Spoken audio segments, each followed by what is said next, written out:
प्यारे गुरुजी के प्यारे सत्संग चैनल पर आप सभी का स्वागत है। इस चैनल पर गुरुजी के सत्संग सुनवाए जाएंगे जो कि हमें उन्हीं की संगत द्वारा प्राप्त हुए हैं। सत्संग शुरू करने से पहले गुरुजी को कोटि कोटि प्रणाम और सारी संगत को जय गुरुजी। आज का ये सत्संग हमें गुरुजी की संगत द्वारा व्हाट्सएप पर ऑडियो फॉर्म में प्राप्त हुआ है। सत्संग शुरू करने से पहले मंत्र जाप करेंगे। ओम नमः शिवाय, शिव जी सदा सहाय। ओम नमः शिवाय, गुरुजी सदा सहाय। जय गुरुजी। शुक्राना गुरुजी। गुरुजी आपके चरणों में हमारा कोटि कोटि नमन गुरुपा। सभी संगत आपका अनंतम अनंतम भाव शुक्राना गुरुपा। सभी संगत अंकल आंटियों को मेरा शुक्राना और हमारा शुक्राना। सत्संग शेयर करने के लिए आंटी जी आपको तहे दिल से शुक्राना गुरुपा। सभी संगत अंकल आंटियों को और आंटी जी आपको भी गुरुपा बहुत बहुत ब्लेस करें। गुरुपा हम सभी के अंग संग सहाय रहें।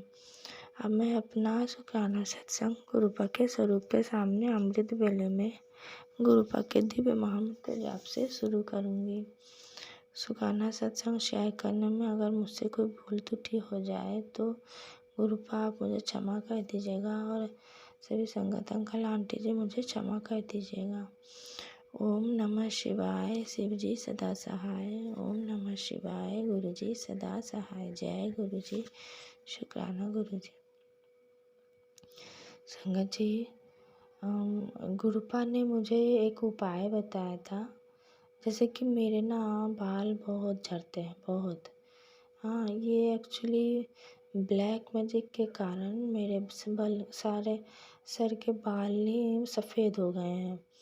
मेरे शादी के कुछ साल बाद से ही मेरे बाल सफ़ेद होना शुरू हो गए थे और उसके बाद इतना झड़ते थे। अब जैसे मेरी बेटी हुई तो उसके बाद जगह झड़ना चालू हुआ तो ठीक है, वो एक नेचुरल है कि हाँ, बच्चे होने के बाद बाल झड़ते हैं, पर अभी तक झड़ रहे हैं, बंद नहीं हुए।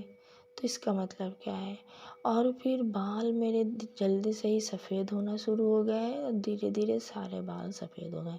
केवल ऊपर ही कुछ काले बाल रह गए हैं गुरुपा की कृपा से, वरना मुझे तो ऑल टाइम मतलब कलर यूज़ करके रहना पड़ता है ना, अच्छा नहीं लगता है।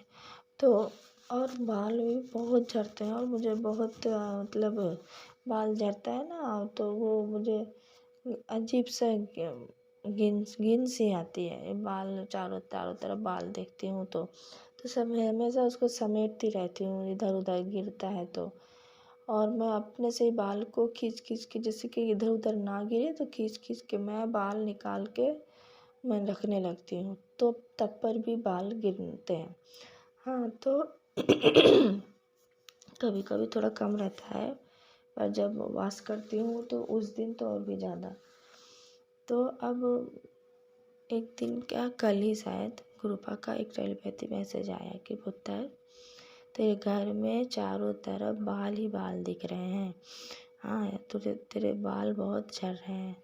तो एक उपाय कर, चंदन को लेके, मतलब गुरुपा के जो चंदन प्रसाद है उसमें थोड़ा जल प्रसाद मिक्स करके उसको गुरुपा ने बालों के जड़ों में लगाने के लिए कहा है और कहा है जल प्रसाद पीने के लिए। हाँ, तो इससे गुरुपा ने कहा है कि इससे तेरे बाल झड़ने की परेशानी ख़त्म हो जाएगी। तो मैंने अब पहले क्या था कि चंदन प्रसाद को जल प्रसाद में मिक्स करके उस पर बाल धोना था, तो कभी कभी कर पाती थी और रेगुलर मुझे याद नहीं रहता था और मैं बाल धो लेती थी, फिर बाद में मुझे याद आता था, तो ऐसे में नहीं हो पाता था। पर जो गुरुपा ने उपाय बताया है कि चंदन गुरुपा का चंदन टीका लेके उसमें जल प्रसाद मिक्स करके उसको बालों के जड़ों में लगाने के लिए, तो ये मेरे लिए मतलब पूजा के टाइम जैसे मैं गुरुपा को चंदन टीका लगाती हूँ, फिर वहाँ से मैं अपने माथे में गले में, कान में और जहाँ जहाँ मुझे मतलब थोड़ा प्रॉब्लम होती है तो मैं वहाँ चंदन टीका लगाती हूँ। तो उसी वक्त मुझे ये चीज़ भी याद आ जाता है, तो याद आ गया, तो मैंने तुरंत उसी चंदन प्रसाद को लेकर मैंने अपने जड़ों में लगा लिया। हाँ, तो सच बताऊँ, एक दिन के उपाय से ही मेरे बाल बहुत कम झड़ने लगे और अब मुझे पूरा विश्वास हो गया है कि अब मेरा जो बाल गिरने की जो समस्या है, हाँ, अब उसको फाइनल ट्रीटमेंट मिल चुका है। अब वो नहीं गिरेंगे।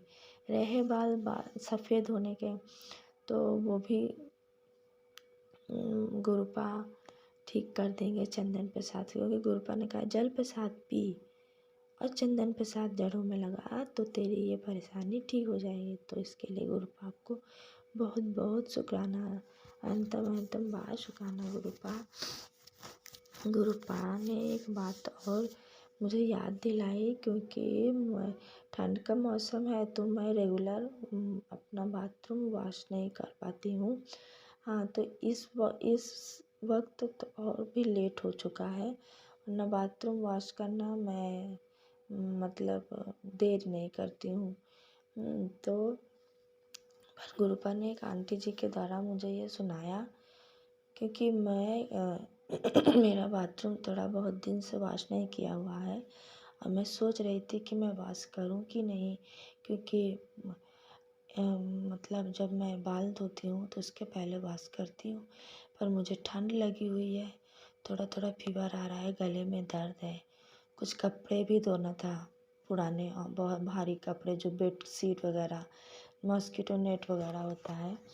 तो मैंने सोचा कि बहुत दिन से पड़े हैं, मैं उसको कैसे धोऊंगी।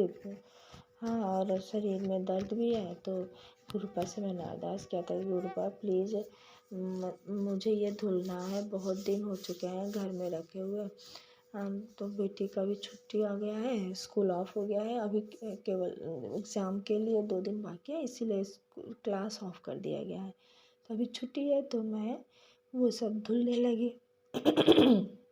गुरुपा की कृपा से मैं सब कपड़े वॉश कर ली, बेडशीट वगैरह, मॉस्किटो नेट वगैरह सब मैंने वॉश किया और मुझे उतना ज़्यादा फीवर नहीं आया। शाम को थोड़ा आया हल्का सा, पर उससे मुझे बाकी काम करने में प्रॉब्लम नहीं हुई, जैसे खाना बनाना, बेटी के लिए टिफ़िन देना, फिर उसको पढ़ाना, तो इसमें मुझे कोई परेशानी नहीं हुई। तो ये सब गुरुपा की कृपा से हुआ, क्योंकि जब मैं कपड़े धुल रही थी उस वक्त भी मेरे बदन में दर्द था, हल्का हल्का सा फीवर था, हल्का सा। पर पानी इतना यूज़ करने के बावजूद गुरुपा ने मुझे कोई बड़ी मतलब ज़्यादा ठंड नहीं लगने दी, मतलब जैसे खांसी जुकाम और ब्रीदिंग प्रॉब्लम ऐसे मुझे हो जाता है, बहुत पानी यूज़ करती हूँ ठंड में।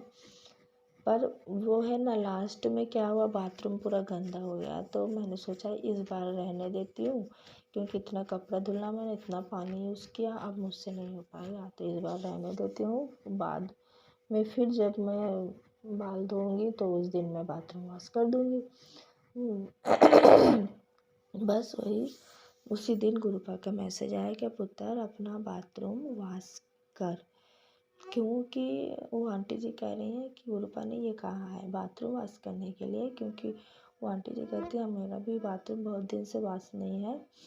हाँ, तो और वो आंटी जी कहती हैं कि जैसे कि हम बाहर से आते हैं, आने के बाद डायरेक्ट बाथरूम जाते हैं, हाँ, तो सारी जो नेगेटिविटी है बाथरूम में ही धुल जाता है।